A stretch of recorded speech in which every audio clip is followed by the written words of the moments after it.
तयार करण्याचे काम चालू आहे। हे फेब्रुवारी 2019च्या अनुपालनमध्ये आहे, फेब्रुवारी 2019। आता याची स्थिती काय आहे की आपण हे म्हणतो की डीपीआर तयार करण्याचे काम सुरू आहे। 1.5 वर्षानंतर ही आपण डीपीआर तयार करत आहे।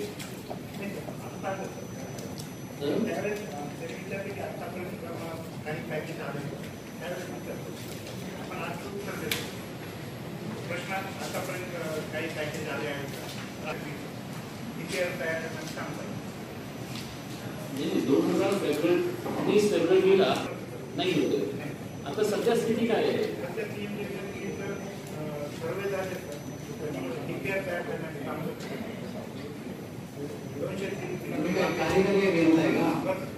मला हे सांगा, एवढ्या वर्षानंतर सुद्धा आम्हाला अजून कळलं नाही।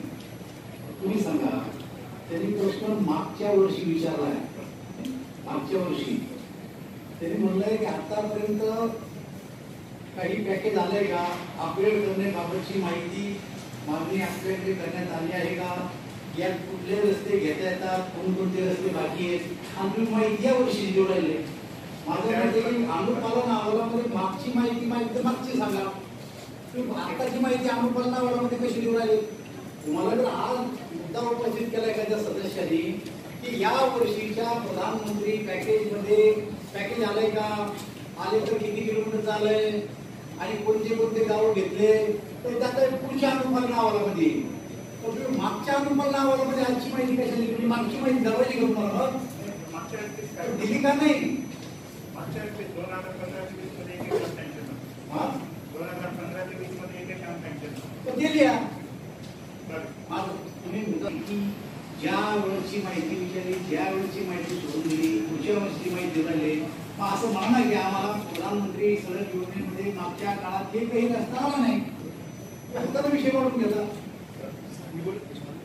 असं नाही, त्याच पानावर यांनी काय सांगितलंय, सन 2015 ते 20 या वर्षात 189 कामे मंजूर असून त्याची लांबी 814 आहे। मंजूर याचा अर्थ ते पैसे गव्हर्नमेंटने देणं मंजूर केलंय पंतप्रधान ग्राम सडक असल्यामुळे, आणि 291 कोटी रुपये याच्यामध्ये मंजूर आहे। 291 कोटी 57 लाख। मुख्यमंत्री नाही, प्रधानमंत्री आहे, नाही वरचं पंतप्रधान म्हणजे पीएमजेएसवाय आहे, त्याच खात्यात नंबर 2 बोललो मी, नंबर 2। आवाज येत नाही, आवाज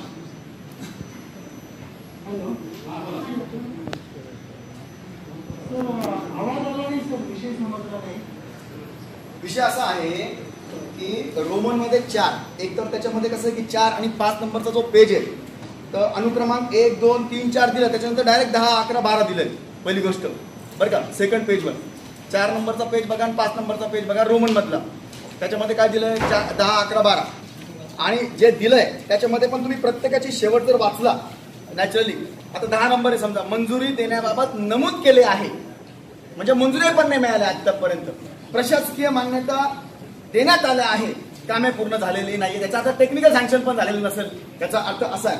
प्रत्येकाला तसंच आहे, लोकसंख्या असलेल्या गोष्टीमध्ये असं केलंय, सिंचन विहिरीला मंजुरी देण्यात आलेली आहे, प्रशासकीय मान्यता देण्यात आलेल्या आहे, बघा तुम्ही सगळं तसंच आहे।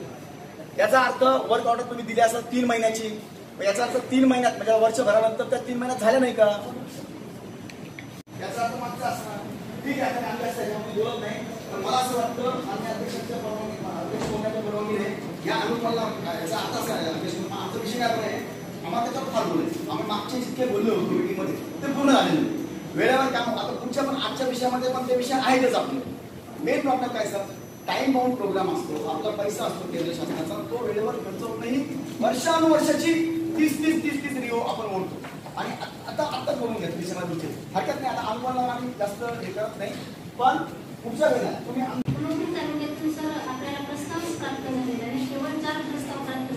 हा सिल्लोडचा विषय आहे आणि त्याच्यामध्ये प्रशासकीय मान्यता देण्यात आला असं म्हणताय तुम्ही, फक्त 4 प्रशासक मान्यता दिल्या, त्याला पूर्ण होऊन झाल्या म्हणजे वर्षभर झालंय, त्याला किमान पूर्ण झालेल्या आहेत असं तरी आज यायला पाहिजे। कोण विकास अधिकारी शिल्लक,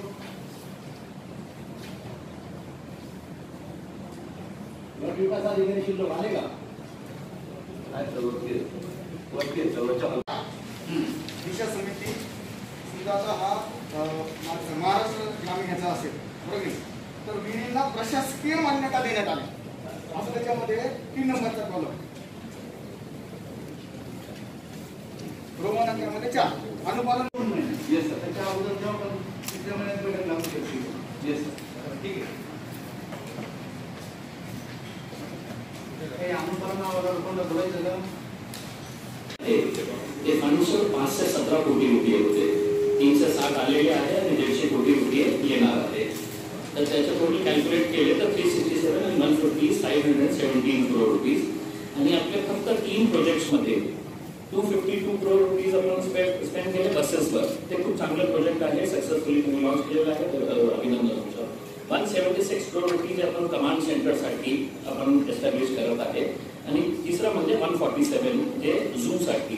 तर त्याच्यात टोटल हिशोब केलं तर 575. आपला इनपुट जे घेणार आहे ते 5 से 17 कोटी रुपये आणि 575 आपण खर्च करणार आहे. हे एक वेगळं इश्यू आहे. मतलब ॲडिशनल फंड्स आपल्याला कुठून घेणार आहे. दुसरं म्हणजे कोविड-19 मॅनेजमेंट फंड. आता स्मार्ट सिटी प्रोजेक्ट जिल्हाधिकारी साहेब इथे उपलब्ध आहे अवेलेबल. म्हणजे सेंट्रल गव्हर्नमेंटनी फंड दिलं, स्टेट गव्हर्नमेंटनी फंड दिलं आणि आपण स्मार्ट सिटी प्रोजेक्ट मधून ही फंड्स काढणं किती योग्य होते. आणि तोही 5 कोटी रुपये कशासाठी आपण हे काढलेले आहे आणि काय काय वर खर्च केलेले आहे. 2000 thermal infrared guns and pulse oximeter, CCTV and DC systems at COVID care centers. And 5 crore rupees we have spent on. ये आप ही के उसमें मैं बोल रहा हूँ सर करता हूँ. वो बड़ी थी 5 करोड रुपये कोविड तो आपले सेंट्रल टीम जेव्हा आली होती तुम्हाला स्पॉन्सर आले होते त्यावेळेपर्यंत आपण काही पैसे नाही केले होते स्मार्ट सिटी. त्याने हे आम्हाला सर्क्युलर पण इश्यू केलं आणि इन्स्ट्रक्शन पण दिले तुम्ही कोविडमधून काय करण्यासाठी तुम्ही पैसे काही एरोपेट करू शकता तर तुम्हाला प्रॉब्लेम होत आहे. आता जे MSMH आपला एप आहे हे आपला एक ग्रॅज्युएट झाला सर अप्लायमध्ये माझ्या हेल्थ माझ्या हाती. आज जे माझ्याकडून माझी जबाबदारी जे मोबाईल ॲप झालेलं आहे ते आमच्याच ॲपच्या पूर्ण जे प्रेरणा घेऊन तो झालेला आहे. स्टेट लेवलवर तो अडॉप्ट केला गेला. That's a great success sir. Dhule महानगरपालिका तो इम्प्लिमेंट करत आहे. हे परभणी इम्प्लिमेंट करत आहे सर. आमचे केल्यानंतर त्याच्यानंतर वर्लीमध्ये सर इम्प्लिमेंट होत आहे. शोलापूर इम्प्लिमेंट करत आहे सर. आम्ही औरंगाबाद महानगरपालिका औरंगाबाद स्मार्ट सिटी पहिला स्मार्ट सिटी होता ज्याने याप्रमाणे पीपल्स इन्व्हॉल्वमेंटच्या मोबाईल ॲप तयार करून कंटिन्युअस मॉनिटरिंग ठेवून केलेलं आहे. दुसरी गोष्टीचं CCTV. ऑनरेबल हायकोर्ट्सने जेव्हा PIL सुरू होती त्यांनी स्ट्रिक्टली सांगितलं होतं की तुमच्या जे DCHC आहे तिथे आणि CCC आहे तिथे तुम्ही CCTV लावा आणि त्याच्या फुटेज तुम्ही द्या. त्याच्यामुळे CCTV सर. माझे कुटुंब माझी जबाबदारी awareness campaign sir. Pulse oximeter thermal gun sir त्यावेळी खर्च केले गेले आहेत जेव्हा की DPCमधून पण पैसे नाही आले होते आणि आमदार सहभागाकडून जेव्हा आपण पैसे मागत होतो त्यावेळी DPCमध्ये निधी नाही होती आणि it was not available sir. It's a matter of approval sir. तर त्याचं पूर्ण डॉक्युमेंटेशन सर केलेलं आहे. 5 कोटी इज एलोकेटेड बट त्याच्या कोटीपैकी मला वाटत आहे की 1 या 1.5 कोटी 1 कोटी ट्रान्सफर झालेले आहे. खर्च करणार हे जेव्हा आपला स्मार्ट सिटी प्रोजेक्ट झाला तेव्हा आपल्या औरंगाबादमध्ये कचऱ्याची खूप फेमस मोठी समस्या भीषण समस्या होती. तर या लोकांनी काय केलं की जे गार्जन्सचे गोष्ट दिली होती आणि कॉर्पोरेशनकडे पैसे नाही होते त्यामुळे त्यांनी तो प्रोजेक्ट यामध्ये स्मार्ट सिटीमध्ये टाकला. नंतर गव्हर्नमेंटने सेंट्रल गव्हर्नमेंटने आणि स्टेट गव्हर्नमेंटने काय केले की स्वच्छ भारत मिशन अंतर्गत इथे गार्बेज प्रोसेसिंग प्लांटसाठी डिफरंट पैसे इश्यू केले. प्रोजेक्ट पूर्ण मंजूर केला. तर त्याच्यामुळे तो प्रोजेक्टची यामध्ये आपल्या घराची नाम होती पहिला पॉईंट. दुसरं जे स्वच्छ भारत अंतर्गत मंजूर केले गेले प्रोजेक्ट आहे त्यामध्ये सर 4 प्रोसेसिंग प्लांट मंजूर केले गेले. एक चिकलठाणामध्ये पहिला 150 मेट्रिक टन कॅपॅसिटीचा, दुसरा पडेगावमध्ये 150 मेट्रिक टन कॅपॅसिटीचा, तिसरा उबाडीमध्ये. आता आपला सर आणि चौथा हर्सूलमध्ये. कांचनवाडीमध्ये आपला बायोमिथिनचा प्लांट एमएलडीचा सर आहे. यामध्ये जर आपला चिकलठाणाचा प्लांट झाला सुरू झालेला आहे. पडेगावच्या 8 ऑक्टोबर यांपर्यंत आपला फायनल होत आहे त्याचा पण उद्घाटन करत आहे. तर जे शहरामध्ये जवळपास 300 सव्वा 300 जे मेट्रिक टन कचरा जे होतो त्यापैकी आपण 150 चिकलठाण्यामध्ये प्रोसेस करत आहे आणि 150 आपण इथे प्रोसेस करणार आहे. एक मिनिट, जेव्हा आपला हर्सुलचं गार्बेज प्लांट कंप्लीट झाला त्याच्यानंतर ज्या शहराकडे 450 मेट्रिक टन जी गार्बेज प्रोसेसिंग कॅपॅसिटी होईल त्यामुळे आता जे चिकलठाण्यामध्ये आपल्याला ढीग दिसत आहे ते ढीग आजची नाही आहे. आपण जेव्हा पडेगाव प्लांट ऑपरेशन नाही झाला होता आपल्याकडे फक्त 150 मेट्रिक टन कॅपॅसिटी चिकलठाण्याची शहरामध्ये जनरेट होत आहे. 300 मेट्रिक टन आपण 300 मेट्रिक टन पूर्ण तिथे टाकत आहे. 150 त्याच्यापैकी प्रोसेस होत आहे. 150 मेट्रिक टन डेली तिथे डंप होत होतं. आता पडेगावचं सुरू झालेलं आहे त्याच्यामुळे डंपिंग हळूहळू कमी होईल. आता आमच्या ध्येय असं आहे की ते चिकलठाण्यामध्ये जे डंप झालेलं आहे तिथे आपला 16 मेट्रिक टनचा एक प्लांट आहे. तो पॅरली कॉर्पोरेशनतर्फे आपण रन करून हळूहळू तो कचरा क्लिअर करायचा आहे. तो आपल्या मला प्लॅनिंग जी आमची अशी आहे की नोव्हेंबर एंडपर्यंत तो जो ढीग आहे तो आपण क्लिअर करण्याची सुरुवात करणार आहे. तर मला याच्यात काय चाललंय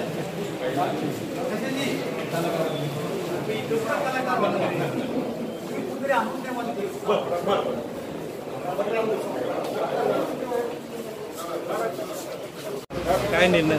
आज संभाजीनगर में दिशा कमेटी की मीटिंग हुई.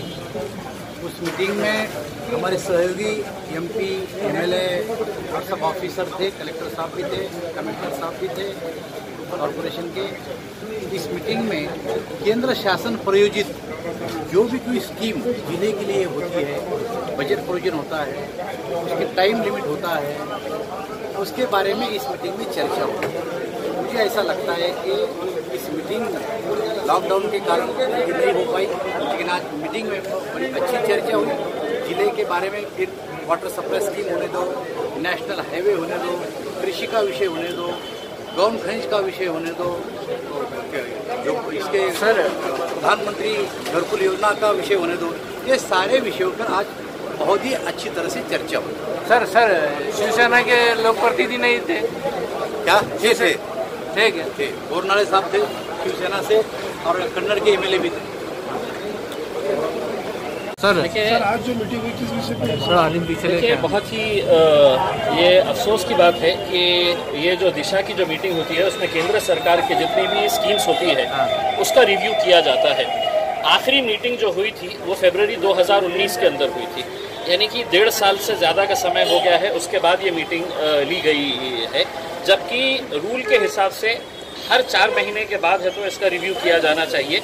चाहे सरकार की जितनी भी केंद्र सरकार की स्कीमें हो, चाहे वो प्रधानमंत्री ग्राम सड़क योजना हो, प्रधानमंत्री आवास योजना हो, हेल्थ के इश्यूज़ हो, एजुकेशन के इश्यूज़ हो, नेशनल हाईवे के प्रोजेक्ट्स हैं, इन सब का रिव्यू है तो इस मीटिंग के अंदर किया जाता है. लेकिन 1.5 साल से हुआ नहीं था. आज ये मीटिंग हुई है और इस मीटिंग के अंदर जो बातें सामने आई है वो बहुत ही चौंकाने वाली बातें हैं. एक तरफ प्रधानमंत्री बड़ी बड़ी बातें करते हैं कि हम यहाँ पर करोड़ों रुपया दे रहे हैं करके, और दूसरी तरफ ज़मीनी स्तर के ऊपर उसका इस्तेमाल किस तरह से हो रहा है. यानी कि एक उदाहरण के तौर के ऊपर प्रधानमंत्री आवास योजना, ये इसको शुरू होकर तकरीबन 6 साल का वक्त हो गया है और 6 साल के अंदर तकरीबन औरंगाबाद के अंदर 80,500 लोगों ने आवेदन किया है कि प्रधानमंत्री आवास योजना के अंदर इनको मदद मिलनी चाहिए. इसका पैसा आकर पड़ा हुआ है, लेकिन इतने सालों के अंदर महज 30 लोगों को, सिर्फ 30 लोगों को, यानी कि मांगने वाले जो थे जिन्होंने आवेदन किया है वो 80,500 लोग ने कहा है कि हम गरीब हैं, हमें प्रधानमंत्री आवास योजना के तहत हमको पैसा दिया जाए करके. इसकी 4 कैटेगरी है. वो 4 कैटेगरी के अंदर से सिर्फ एक कैटेगरी के अंदर अभी तक 30 लोगों को ये फाइनल दिया गया है. हमने ये बात अब केंद्र सरकार के हम निर्देश के अंदर लेकर आएंगे कि आप बड़ी बड़ी बातें करके गरीबों से एप्लीकेशन मंगा रहे हैं और ज़मीनी स्तर के ऊपर अगर आप 30 लोगों को दे रहे हैं तो ये गरीबों का एक मजाक उड़ाने के तौर के ऊपर इस तरह के बातें सामने आई है. दूसरी ये है कि जो प्रधानमंत्री ग्राम सड़क योजना हो, नेशनल हाईवे हो या मुख्यमंत्री ग्राम सड़क योजना हो, ये रोड के ऊपर करोड़ों रुपए खर्च किए जा रहे हैं, लेकिन वो रोड की क्वालिटी का स्तर अगर हम देखेंगे तो बहुत ही ख़राब है. एक निर्णय ये लिया गया है कि क्वालिटी कंट्रोल के जो अधिकारी होते हैं वो लोगों के साथ लोक प्रतिनिधि वहाँ पर जाके, इनकी एक मोबाइल लैब होती है जहाँ पर सड़क की क्वालिटी चेक की जाती है. आज हकीकत ये है कि इतनी सारी रोडें बन रही है, लेकिन वो रोड एक बारिश या दो बारिश के अंदर पूरी तरह से बह जाती है। तो अध्यक्ष महोदय को सभी लोक प्रतिनिधियों ने विनती किया है कि हम भी वहां पर चलेंगे। हमें कुछ समझेगा नहीं कि रोड के अंदर मट्टी डाली गई है या पत्थर डाले गए हैं करके। जो एक्सपर्ट्स है रोड के काम के अंदर, वो लोगों को वहां पर ले जाकर उनकी जो लैब होती है जो क्वालिटी चेक करती है, वो क्वालिटी चेक करने का काम उन्होंने आश्वासन दिया है कि मैं एक डेट दूंगा, उस डेट के में वहां पर जाकर इसका काम किया जाएगा। औरंगाबाद से शिरडी जाने का जो रास्ता है वो बहुत बुरी खस्ता हालत के अंदर है। वहां पे 14 किलोमीटर का टेंडर हो चुका है तकरीबन 2 महीने, लेकिन वो काम शुरू नहीं हुआ है। वो काम जल्द से जल्द शुरू किया जाए। और 27 किलोमीटर का एक नया पैच जो है उन्होंने आश्वासन दिया है कि हम अगले 8 से 10 दिनों के अंदर इसका टेंडरिंग प्रोसेस कंप्लीट करके ये 27 किलोमीटर का रोड हम वहां पर निकालेंगे। तीसरा ये है कि प्रधानमंत्री साहब ने एक और वादा किया है कि हर घर जल, जो हर घर के अंदर एक नल के जरिए जल प्रोवाइड किया जाएगा, चाहे वो ग्रामीण इलाका हो या शहरी भाग हो, उसके लिए एक इमीडिएट सर्वे करने की ज़रूरत है। क्योंकि केंद्र सरकार ने पूरा लक्ष्य अब ये किया है कि हम पानी के ऊपर है तो करेंगे, लेकिन अगर ज़मीनी स्तर के ऊपर इसका सर्वे नहीं किया गया, अगर पूरी तरह से इसका कामकाज अगर सही तरीके से नहीं होगा, तो इसकी हालत भी वैसी ही होगी जैसा प्रधानमंत्री आवास योजना की हुई है। यानी कि 80,000 लोगों ने कहा है कि हमको घर चाहिए, और इन्होंने अभी तक 6 साल के अंदर दिए हैं महज 30 लोगों को ये किया है। दूसरा एक अहम मुद्दा ये है कि रेती का जो टेंडर होना चाहिए, रेती का ऑक्शन होना चाहिए, वो रेती का ऑक्शन हमारा ये कहना है कि ये जानबूझकर प्रशासन और सरकार नहीं करना चाह रहा है। क्योंकि आज सड़कों के काम चल रहे हैं, कंस्ट्रक्शन का काम जोरों से चल रहा है। वो कंस्ट्रक्शन के काम के अंदर अगर आप देखेंगे कि रेती का इस्तेमाल तो हो रहा है, लेकिन रेती का टेंडर नहीं निकाला गया। और ये रेती का टेंडर इसलिए नहीं निकाल रहे हैं कि इनको बेईमानी का पैसा चाहिए, और करोड़ों रुपये का बेईमानी का पैसा इस रेती के जरिए लाया जाता है। तो अगर सरकार जानबूझकर रेती का ठेके का ऑक्शन नहीं कर रही है, तो उनको मालूम है कि ये बेईमानी के जरिए जितना भी पैसा इकट्ठा हो रहा है, वो पैसा या अधिकारियों के जेब में जा रहा है या पुलिस डिपार्टमेंट के जेब में जा रहा है। तो ये जानबूझकर ये सब नहीं किया जा रहा है। चौथा ये है कि केंद्र सरकार की चूंकि ये स्कीम है, तो केंद्र सरकार की स्कीम के अंदर कैंटोनमेंट बोर्ड को अलग रखा गया है। कैंटोनमेंट बोर्ड के सीईओ ने हमको विनती किया था कि हम भी शहर का हिस्सा है और केंद्र सरकार के हिस्से ही कैंटोनमेंट एरिया डायरेक्टली कनेक्टेड है। तो आज के बाद ये तय किया गया है कि कैंटोनमेंट बोर्ड को भी इस मीटिंग के अंदर बुलाया जाएगा।